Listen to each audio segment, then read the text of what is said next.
Hey, good morning, girls, ladies. Welcome, sisters. I'm so excited to be a little bit of the magic. Before we start and while we wait for everybody to get on, let's just place our left hand on our heart space and our right hand on our womb space and just send love and gratitude to our wombs and our hearts. And I also invite you just to drop into your breath and send some love and gratitude to the women in your life. And send love and gratitude to your teachers and the people that have assisted you on this journey. Good. And then slowly you can open your eyes. I'm so excited to be here. For those of you who's tuning in for the first time, my name is Natasha. I'm a holistic healing practitioner, life coach, retreat leader, and yoga teacher. And I created this group because I feel there is a massive lack in our system of educating women about our cyclical nature and the divine feminine. And this is really a platform for women to come together, to share different experiences, and to learn new things that perhaps might be unknown to them or has been withheld from them. And so my intention really is for us to gather here and to be vulnerable and share. And I'm really excited to have Lorraine on the call today. And hi, Lorraine, welcome. So Lorraine is an integrative certified holistic health coach who is passionate about helping women in all phases of menopause so that they can move with more energy, less stress, and feel comfortable in their own skin. She studied at the Institute of Integrative Nutrition, and she's recently published a book, The Magic of Menopause, a holistic guide to get your happy back. Very cool. She currently does both individual and group coachings and is currently working on her second book, The Family Table, How Everyday Meals Can Change the World. When Lorraine is not coaching, she loves to spend her time with her husband of 37 years, Richard, and her 3 children and 4 grandchildren. She just came back from some time with him. So welcome, Lorraine. So happy to have you with us. Thank you for taking the time to share your heart's wisdom with us. Thank you. I'm so honored to be here. Thank you for the invitation. Yes, of course. So I wanted us to just start off right away and of menopause determines our experience with it. Can you maybe elaborate a little bit on that phrase for us and share with us your insight? Yes, well, especially while I'm coaching women, I've found that they feel, especially in the Western culture, that menopause may be an ending instead of a new beginning. And by having that perception and having the medical community almost give them that perception, they feel as if their life, not that their life is ending, but that their femininity, their vitalness, their everything about being a woman, basically due to ageism, sexism, misconceptions about menopause, the fact that we think that these things will definitely happen to us, these symptoms, these, I like to call them crappy symptoms, the hot flashes, dry vagina, anxiety, depression, that all of these things are definitely going to happen to us. And that's just not the case. And I like to encourage women to take the initiative to have only positive expectations for menopause, that this is a new beginning. In other parts of the world, they're not even experiencing the same symptoms that we do here in the United States, for instance. Japan, a shoulder stiffness might be the only symptom they may experience. In India, it's just basically the end of their menses, and they don't have any of the other symptoms. And I think it's because their culture embraces this new era in a woman's life. I mean, it's a new beginning. There's new freedoms. We have a lot more wisdom. We're free of our periods. We are free to have sex without the possibility of pregnancy. So there's more freedoms that we can enjoy, wearing white pants whenever we want to. So there's so many things about menopause that are so wonderful, and living a life, you have a third of your life ahead of you. Let's put it in that simply as that. That's a long time. That's a very long time to still have purpose and passion and feel like we have so much to give to the world. And I want women to accept that and embrace it and realize that menopause is definitely not an ending, but a new beginning. Oh, I love that. Me still being in my menstrual cycle and not having menopause, I have always had the perception of it, like an ending. Like it's stepping into this phase of the sweating and the hot flashes and all these things. And it's so true what you say. And this is something that I also teach when I teach women about the cyclical nature, is that every phase is, so it's not an ending, it's actual beginning. And from what I've learned from Miranda Gray is that, there's actually a rite of passage that's taking place. And so if we can see this and take this on as a new step of stepping forward and embracing it, we could perhaps change our whole thinking around this and experience it in such a more beautiful way, right? Mm-hmm. It's so true. Yeah. I feel that, and especially at my age, I became a health coach at age 56. I wrote my first book at age 58. So the first part of my life I dedicated to raising my children and being a stay-at-home mom and doing that, and that was my purpose, and I love that purpose. But now I have my new life ahead of me, and it's so exciting to me, all the things that I have before me. Oh, I love that. Yes, for sure. I also wanted to touch upon the fact that on our hormone balance, our endocrine disruptors. Can you elaborate a little bit on that for us? Yeah, so there's so many things in our life that actually contribute to these symptoms that you may not experience them if you hadn't been exposed. So our endocrine disruptors are the things in our environment. So nutritionally, it could be sugar intake. Sugar is one of the worst things for our body. It causes all kinds of inflammation. It affects our insulin, which is one of our most important hormones. And in fact, that affects all of our hormones. So having extreme sugar intake, processed foods, things like nitrates, and people eat deli meat or bacon and those kind of things, all of those things affect our hormone balance.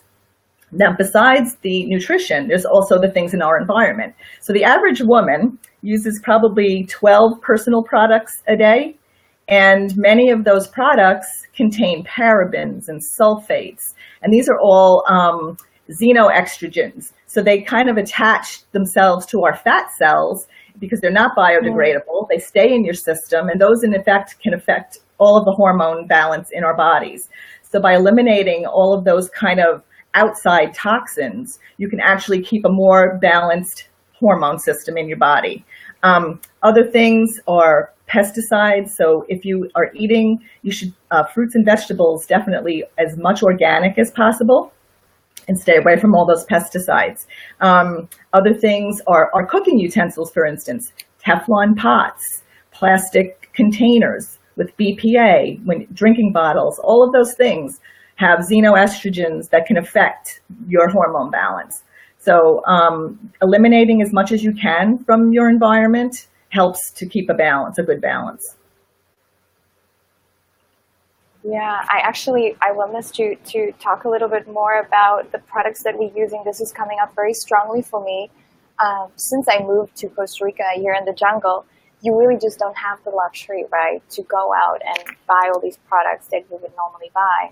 So I really shifted from using very little products and using products that's biodegradable and organic, and I can definitely feel the change that has had on me. And, in terms of balancing the pH, for instance, there's nothing fancy here to use. So I would use apple cider vinegar to wash my yoni, to keep the balances. So there's all these substitutes, and I'm highly intrigued. Share with us a little bit of the shifts and products that you started using. So for instance, what did you replace, or maybe there's something you've used that you could recommend to women? Yeah, I started years ago. I started using wonderful products called Sunshine Botanicals. It's an organic skin line that's created here in the U.S. I think her name is Richie is her last name, but she created this wonderful skincare line. And there are several others, Anne Marie Gianni. But if you want to use things at home, coconut oil is a wonderful moisturizer or lubricant, natural lubricant to use. As you said, apple cider vinegar is great even for a rinse in your hair or different things like that. The less you put on your body, the better. Our skin is our largest organ, so everything that you put on it will be absorbed. I also encourage people to, if they can, depending on where they live in the world, use a water filter for our shower and drinking water, because the chlorine, fluoride, all those things that are added to our water system are being absorbed into your body and can also disrupt our hormone balance. Mm-hmm. Yes, definitely. Okay, so I'm really intrigued around this. I think I just lost you for a second. Can you repeat that? Oh, yeah, sure. So let's talk about the holistic alternatives to hormone replacement therapy. Yes. So the Women's Health Initiative has actually said that HRT, or hormone replacement therapy, can be more detrimental than helpful in most women. And that the route to go is a more holistic route first, if you're able to. So things that you can do, part of the things that we just talked about, like eating more organic foods and less conventional, eliminating the processed foods from your diet, and all the skincare items, all of those things in effect. Then the adaptogen herbs are great to add in. So ashwagandha, clary sage. I have my list here. Hang on one second. I love the clary sage and the ashwagandha. And the clary sage is actually very highly estrogenic, and it also has a high phytoprogesterone. So it's like a good balance. So to use that either in the diffuser, on your body, in a cream, you can take it the very good quality internally, but always check with your primary care before actually adding anything. Black cohosh, of course, has been one around for a long time for hot flashes. Holy basil, red clover, passion flower, and many of these cross over for use for hot flashes, anxiety, depression, which are highly prevalent, especially in perimenopausal women. When things are changing in your life and you're not quite sure what's going on, sometimes our anxiety levels can be heightened. So many of these will help with that. One that I really love is Pueraria mirifica. That's a mouthful. And it's grown in the Southeast Asia, and it's a wonderful herbal supplement that's been used for over 700 years. It's deemed highly safe. Dr. Christian Northrup, she wrote the Wisdom of Menopause. She created her own. It's called Amada. And so I've been recommending that to clients frequently. And it helps almost immediately with hot flashes. It helps with a boost in your libido. I just really like that one. That's a really good one. Maca root, of course, and that's great for your libido also. And I put that in my smoothies. And I actually love the taste of it. It's kind of like a nutty kind of taste, the maca root. So those are some of the adaptogen herbs that we can use, and phytoestrogens. But I would highly suggest, especially to the younger women who are watching, not to use too many phytoestrogens if you're under the age of 50, because there is controversy over whether it could actually increase breast cancer and other cancers, heart disease, and that in younger women from too much estrogen dominance. But it's been deemed highly beneficial for women over the age of 50. And another big one is sleep. Sleep is one of our most used hormone disruptors. I'm giggling because it's so simple, right? But we forget it. So because without sleep, our stress levels stay elevated, so our cortisol levels stay elevated. If you're not getting 7 to 8 hours of sleep a day, you're not getting enough. And ideally to be in bed by 10, because between 10 and 2, those are the most important hours of sleep. 1 hour of sleep during that time is the equivalent of 2 hours either before or after that time. And our hormones are actually on a clock. So our cortisol is actually regulated at midnight. So you want to be getting your sleep during those hours especially. Wow, very interesting. Yeah. I have a really nice rhythm of sleeping more, whereas normally I would just function and operate at way too fast. And I think this is something that even older women do as well, because they still feel like, because we were so ingrained in our lifetime and our patriarchal society, is like we have to continue just going. So I know, for instance, my mom, she's hitting her menopause now, and she's definitely not getting enough sleep. So really something just to like hone in. It's something so simple that we can just give to ourselves, plus all of the beautiful herbs that you have discussed. Now, if you talked about this therapy, this holistic therapy, do they take it in like the actual herbs and make them into teas or essential oil? There's different types. So a lot of them are just supplements in a capsule that you can take. You can go to your local health food store and get them. Some are teas. Clary sage oil is an essential oil that you can use in different ways, and be sure that it's 100% pure. But most of them, I would say, are passion flower you can get in a tea, but most of them, I would say, are a supplement. There are other herbal teas that you can get, and some of these are in herbal teas, but if you want to just get it on a daily basis in a supplement, you can get that at your health food store. Okay, great. And is there any specific brands that you like that you want to share or that you're currently using that women can look up? I have so many different ones that I use, but I would say that whatever you are looking for, be sure it's organic and that there's very little fillers or supplements, fillers added to them, so that you're getting like the pure herb. Okay. And I can later, if you want, under the comments, I can list, some of the ones that I've used. Yes, for sure. Let's do that. Okay. So I wanted us now to dive in a little bit into this discussion, this topic of finding balance through our primary foods, which is our relationships, our spirituality, career, and our physical activity. Okay, so especially with our relationships, well, let's put it this way, with our hormone balance, most of where the imbalance comes from are stress levels. And if you're not finding balance with your primary foods, which are more important than our secondary foods, which is our nutrition. So our primary foods keep balance and keep us at peace and level. So if you're having relationships that are not serving you well, you may want to take a look at that.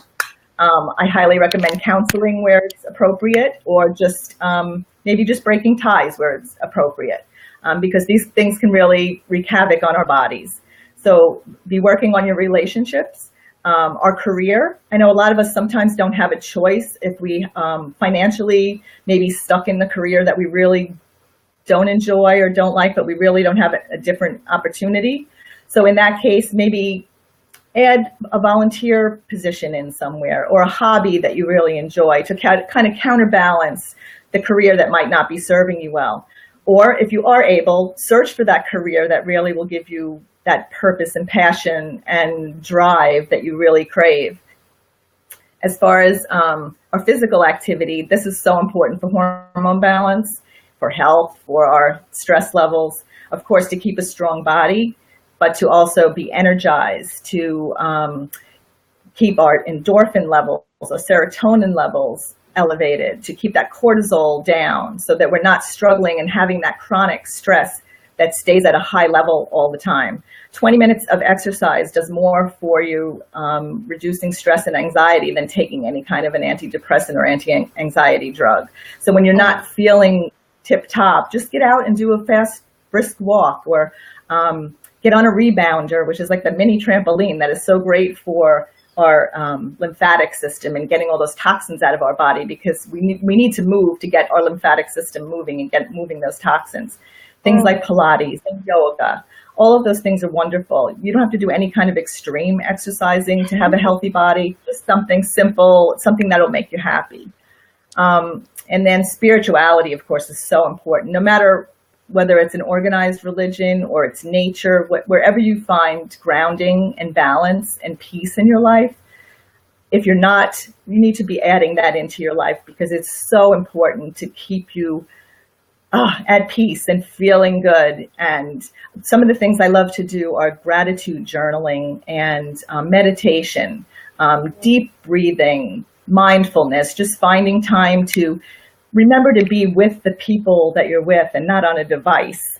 Put all of that away and be mindful of being present every moment in your life, because that will bring you great joy and peace. Yes, yes, yes.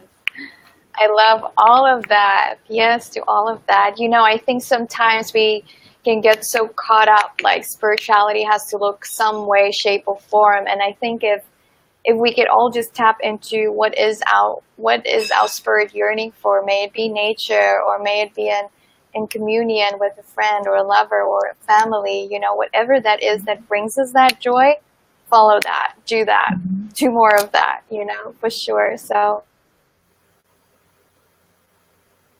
thank you, Elizabeth. That's so inspiring for women. Yeah, I really love that. So the last topic that we're going to talk a little bit about is the statement that it's never too early to begin a life of hormone balance for superior menopause year. Let's talk a little bit about that. Okay. I have two daughters who are 28 and 30, so I'm always kind of, I tell them I preach with credentials. But I think it's so important for them to start now to be eating nutritionally, the way I suggest, organically, to eliminate as much of the processed foods as you can now, because starting now, eliminating all those exterior toxins from our body and finding a peace and grounding and lower stress levels will only make those years better sooner. So we don't have to wait until we're experiencing some of those symptoms to kind of acknowledge them and attack them then. We can be doing it in our young years, just really paying attention to what we're putting on our body, what we're putting in our body, because ultimately that will affect our later years. And I think that you can have the greatest experience during your younger years too, because you'll be less likely to have any of the illnesses and chronic stress and autoimmune diseases. One thing I did forget to mention earlier, and this is so important, and I'm such a big advocate of this, is probiotics. Good gut health. Our immune system is 90% in our gut. Even our serotonin, most of it is created in our gut. So if you have a leaky gut, you're not doing your body any favors, and it's really leading to hormone disruption. So eating those probiotic foods like sauerkraut and pickles and taking a probiotic if need be will keep you healthier longer and keep those autoimmune diseases away. Yes. This is really what this is all about for me, is by I just realized it this last bit when you were talking. It's like, it's so important for us young women to now already think about how whatever we are taking in now is going to be affecting us later, and that's why I believe in this work, because no one told us these things.